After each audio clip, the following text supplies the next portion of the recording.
Hello mga kabonsay, mao na sa niya ako ang mga collection sa bougainvillea. So mga banani wala pa na ako na ma-transfer sa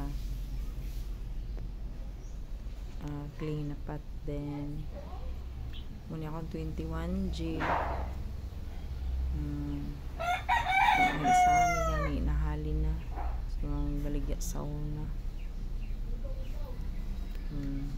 Kani lang siya akong ikuan. Then na ako'y kani 21G kapon kani variegated pero wala kay na ko na siya nabulad sa init. So ini ako mga collection na bougainvillea.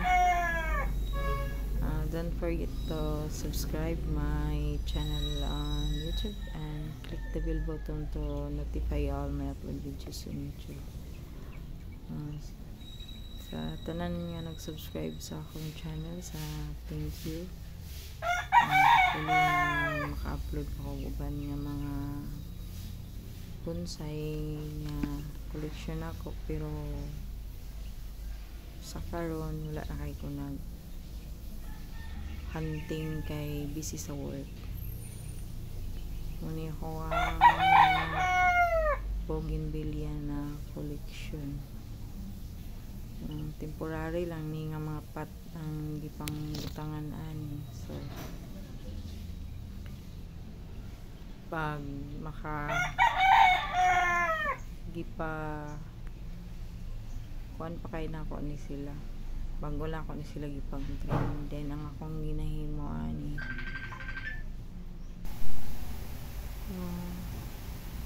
muni akong bougainvillea.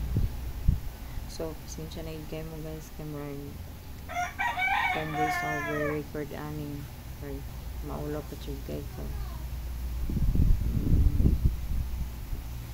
usually mag-upload lang ko mga videos sa mga bonsai, wala dito voice record. So, karon at least pag nga ganahan mo sa akong mga videos nga i-upload sa YouTube. So kanimo ni ako ang picos man yan. Na lang na siyang bagong trim o pakay ko nag wiring. Lahi magod o variety ning picos man yan. Kung kana siyang luyo baliti na wala lang ako kaya na focus so video. Thank you.